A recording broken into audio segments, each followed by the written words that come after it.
जदि एते सी अंडीप उद्धव ताले सी आज नवीन पट्टनायक संपर्क में बहुत कथा लिखुंट आज बीजेपी वाला कहले आम 400 पार हबू 240 खसले गोटे सेन्टेन्स लिखि देखा विजु जनता दल जिते प्रतिष्ठा है 1997 मसीह से आम ओडिशा विरोधी दल भूमिका थिलु तेणु विरोधी दल भूमिका नुआ नुहे विजु जनता दल गठन कराइला ओडिशा लोकंकर आशा आकांक्षा एवं ओडिशा को आगू बढ़िया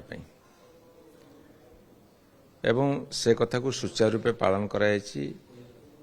ओडिशा उजुड़ा ओडिशार बड़का ओडिशा परिणत होता भोकर भूगोल विकास भूखंड परिणत करा जायछि। दुर्भाग्यवशत आज जी सरकार को आसी सी निजे भी भाई पार केमती आसिले एवं जनसाधारण मध्य अनुताप करने आरंभ कर तेणु विजु जनता दल स्थितप्रज्ञ दल आमे लोकमानकर स्वर हिसाब से काम करुचु करी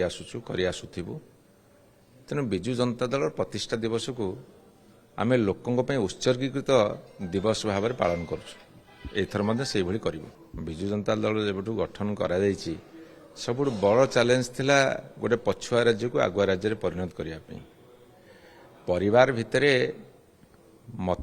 मतभेद रहिबो मतांतर रहिबो मनांतर रहिबो से सबको लेकिन आगू चलो कौ परिवार भितर नहीं तेणु विजु जनता दल सक्सेसफुली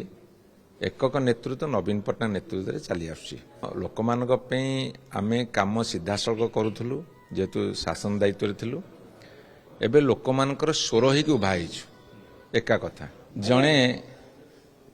रुबेन बानार्जी नामक व्यक्ति से ओडिशार नुहति किंतु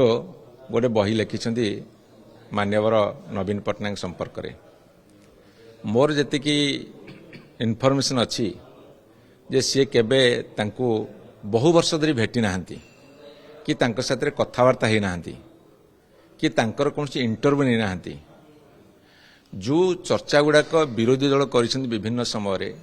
कि ओडिशार विभिन्न जगार जो चर्चा गुड़ा से चर्चा गुड़ाक सी गोटे बागे चुने की अलंकार युक्त किसी शब्द पुरेकी लिखिं मुझे कही रखे मु जड़े इतिहास छात्र जड़े रिसर्च कलार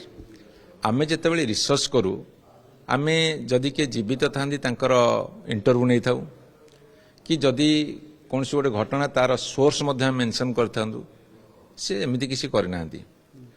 जो माने भेहेमेंटली अपोज करती नवीन पट्टनायक को सी संपर्क में मतामत नहीं बहीटा को लिखिदे तेणु ये प्रश्न उठुची जे सी जो भली भाव में प्रेस रे आड्रेस कर इलेक्शन भितर हम देखीचु से जड़े विरोधी दल नेता भूमिका बहुत कथा कही इलेक्शन प्रोसेस भितर इलेक्शन पर बही लिखुंट जनक संपर्क लिखुंट अंततः भाव में सौजन्यता दृष्टि मतामत नवा दरकार थिला कि गोटे इंटरव्यू करते निजस्व मतामत दे था एक पाखिया किसी विरोधी दल प्ररोचन पड़ी एभली लेखा लिखा समीचीन नुहे नंबर 1 नंबर 2 तांकर बॉडी लैंग्वेज कहूला सी पर्सनाली क्षत विक्षत होती कौन ना कारण जोगुरु एवं सी से भाव में कही चली लिखि चली एवं ए लेखा केबे ग्रहणीय नुहे कि स्पृहणीय नुहे जी ओडिशावासी भितर ओडिशावासी हृदय अच्छा जहाँ को लोक मैंने भल पाँच एपरिक सरकार गला पर मध्य बहु लोक अनुताप करुँच बहु लोक नवीन पट्टनायक प्रति गभीर समर्थन जनाऊँच एवं गत परदिन गोटे मीटिंग जाइए जोठी कि लोक मान भितर एते आदर अच्छी आखिर लुह झरी दौरान से सी एभली कथा करवाटा ठीक नुहे सी जब भावुं गोटे विराट काम कर जो बहादुरी देखिए कि प्रेस कॉन्फ्रेंस कहते बॉडी लैंग्वेज और लैंग्वेज भाषा ठीक नहीं एवं सी भावुं विराट कर्तव्य कर चा खटी गुली खटी रास्ता कड़े ताश खेल कि कौटी के गपसप है बेले जो कथा गुड़ा सब चर्चा होशार विभिन्न कथार ବିରୋଧୀ ଦଳଙ୍କ ଭାଷାରେ ବି ଅନ୍ୟ କଥାରେ ସିଏ ସେଇ କଥାଟାକୁ ସଜେଇକି ଲେଖିଛନ୍ତି। ସେ ଗୋଟେ ବିରାଟ କିଛି କାମ କରିଦେନାହାନ୍ତି, କିନ୍ତୁ ସେ ଗୋଟେ ବିରାଟ କାମ କରିଦେଇଛନ୍ତି। ଯେଉଁ ଡିଣ୍ଡିମ ପିଟୁଛନ୍ତି ଏଇଟା ଠିକ୍ କଥା ନୁହେଁ, ତାକୁ ଦୃଢ଼ ଭାବରେ ନିନ୍ଦା କରାଯାଉଛି ଏବଂ ତାଙ୍କର ଏଇ କାର୍ଯ୍ୟକୁ ଆମେ ହୋଲ୍ ହାର୍ଟଲି ରିଜେକ୍ଟ ମଧ୍ୟ କରୁଛୁ, ପ୍ରତ୍ୟାଖ୍ୟାନ କରୁଛୁ ଏବଂ ସେ ଯେଉଁ କାମ କରିଛନ୍ତି ସେ କାମ ପାଇଁ ସେ ଅନୁତାପ କରିବା ଦରକାର, ପଶ୍ଚାତାପ କରିବା ଦରକାର। ମୁଁ ତ ତାଙ୍କୁ ଆହ୍ୱାନ ଦେବି, ଯଦି ବିଜୁ ଜନତା ଦଳ ହାରିଗଲା ସେ ଏତେ କଥା ଲେଖୁଛନ୍ତି, ତାହେଲେ ଭାରତୀୟ ଜନତା ପାର୍ଟି କହିଲେ ଆମେ 400 ପାର ହବୁ 240 ଖସିଲେ ସେ ପଦେ ଲେଖିକି ଦେଖାନ୍ତୁ। ଯଦି ଏତେ ସିଏ ଅଣ୍ଡିରିପ ଉଦ୍ଧବ ତାହେଲେ ସିଏ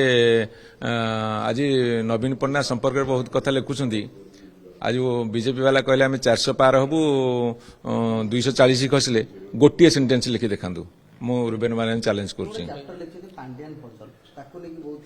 ଶୁଣନ୍ତୁ, ସେ ନବୀନ ପଟ୍ଟନାୟକଙ୍କର କଭର ପେଜରେ ଲେଖିକି କରିଛନ୍ତି, ଏଇଟା କ'ଣ ଛୋଟିଆ କଥା? ଓଡ଼ିଶାବାସୀ ଗ୍ରହଣ କରିବେନି, ଓଡ଼ିଶାବାସୀ ତାକୁ ଦୃଢ଼ ନିନ୍ଦା କରୁଛନ୍ତି।